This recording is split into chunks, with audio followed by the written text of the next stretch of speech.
રાજ્યના પાટનગર ખાતે artificial intelligence centre of excellence અને એઆઈ ઇનોવેશન ચેલેન્જના શુભારંભ પ્રસંગે આપણી સૌની સાથે મંચ ઉપર ઉપસ્થિત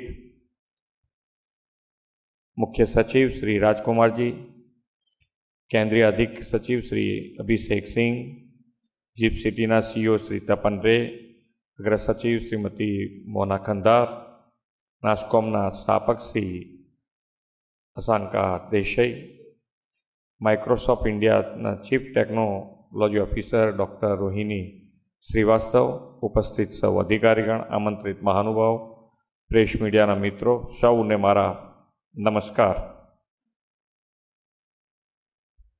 આપણે ગુજરાતમાં બેઠા છીએ ને, એવું તો લાગવું જોઈએ ને.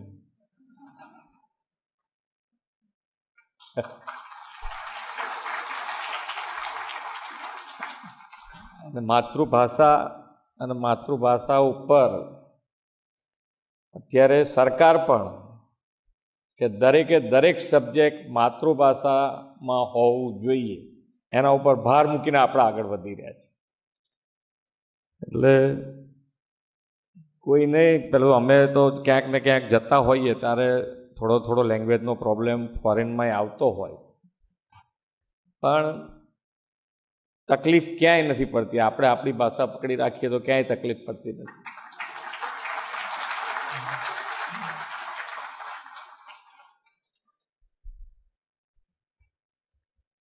પણ પેલું જે આપણે ગુજરાતી શબ્દ છે ને, હોશિયારી કરવા ગયા તો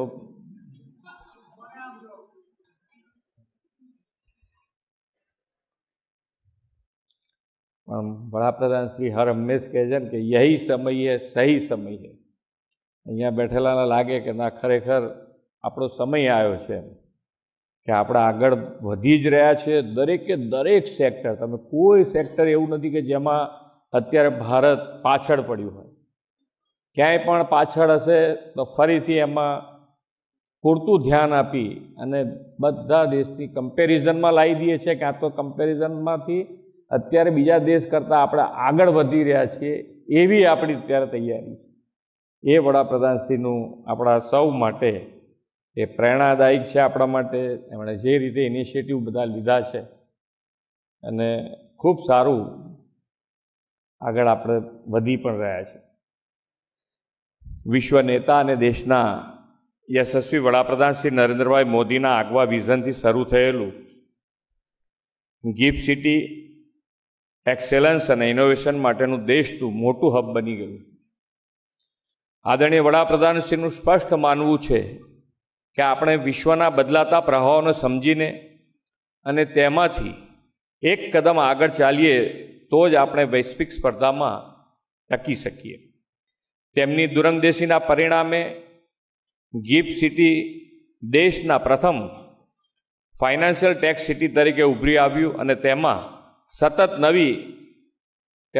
નવા આયામો આપણે ઉમેરતા રહ્યા છીએ. 10 દિવસ પહેલાં જ અહીં ફિનટેક ઇનોવેશન હબની શરૂઆત થઈ અને આજે એઆઈ સેન્ટર ઓફ એક્સેલન્સની શરૂઆત થઈ રહી છે. આજે ગુજરાતને આર્ટિફિશિયલ ઇન્ટેલિજન્સ અને ટેકનોલોજી આધારિત વિકાસનું હબ બનાવવા તરફ એક મોટું પગલું આપણે ભરી રહ્યા છીએ. રાજ્ય સરકારે જૂન 2024માં નાસ્કોમ સાથે રાજ્યમાં આર્ટિફિશિયલ ઇન્ટેલિજન્સ સોલ્યુશન વિકસાવવા પાયલોટ પ્રોજેક્ટ્સના અમલીકરણ અને વિવિધ સરકારી વિભાગો અને ખાનગી ક્ષેત્રોમાં આર્ટિફિશિયલ ઇન્ટેલિજન્સ મોડેલ્સને અપનાવવા માટેના કરાર કર્યા હતા. વડાપ્રધાન શ્રી નરેન્દ્રભાઈ મોદીએ ગુજરાતમાં વિકસાવેલી જે કહેવું તે કરવુંની કાર્યશૈલી પર આગળ વધીને માત્ર 7 મહિના જેટલા સમયમાં આ સેન્ટર કાર્યરત થઈ રહ્યું છે. હું આ સેન્ટર ઓફ એક્સેલન્સની સ્થાપના માટે જોડાયેલા સૌને અભિનંદન પાઠવું છું.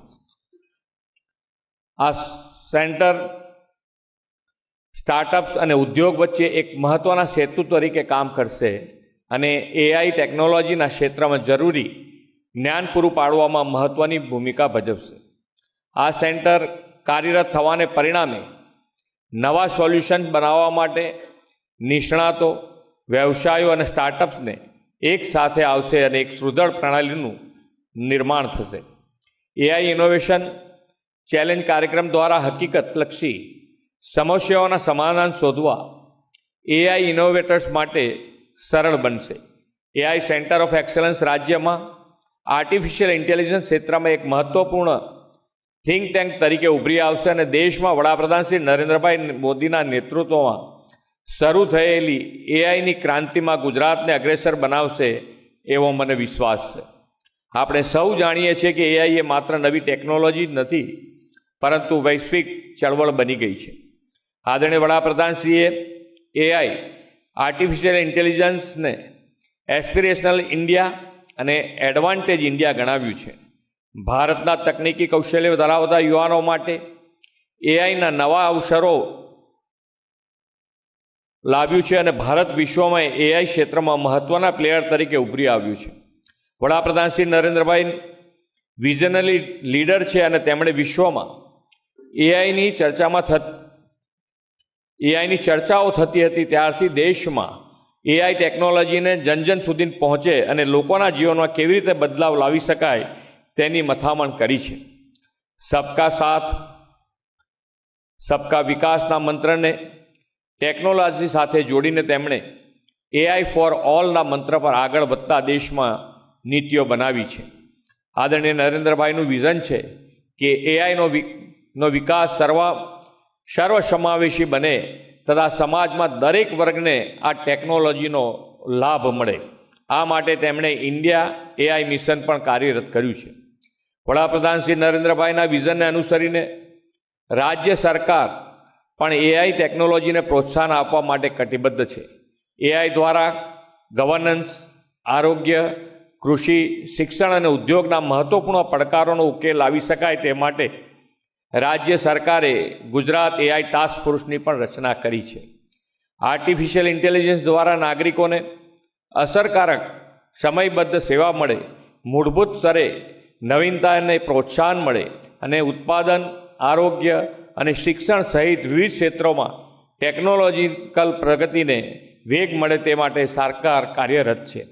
રાજ્યના નાગરિકો પોતાની વાત મુખ્યમંત્રી સુધી પહોંચાડી શકે તે માટે મુખ્યમંત્રી કાર્યાલયની વેબસાઇટમાં એઆઈ આધારિત સ્પીચ ટુ ટેક્સ્ટ સુધી કાર્યરત કરવામાં આવી છે. વડાપ્રધાનશ્રીના વિઝન અનુસાર ટેકનોલોજીના નાના શહેરો સુધી પહોંચે તે માટે આગામી દિવસોમાં રાજ્યની આઈટીઆઈમાં એઆઈ પ્રોગ્રામ આસિસ્ટન્સનો 1 વર્ષનો વ્યવસાયલક્ષી કોર્સ પણ શરૂ કરવા જઈ રહ્યા છીએ. તેના પરિણામે રાજ્યમાં આર્ટિફિશિયલ ઇન્ટેલિજન્સ ક્ષેત્રમાં નવું માનવબળ તૈયાર થશે.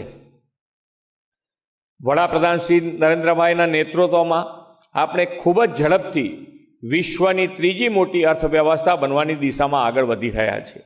આવનાર દિવસોમાં નવી ટેકનોલોજી અને ઇનોવેશન અર્થતંત્રનું ચાલક બળ બનશે.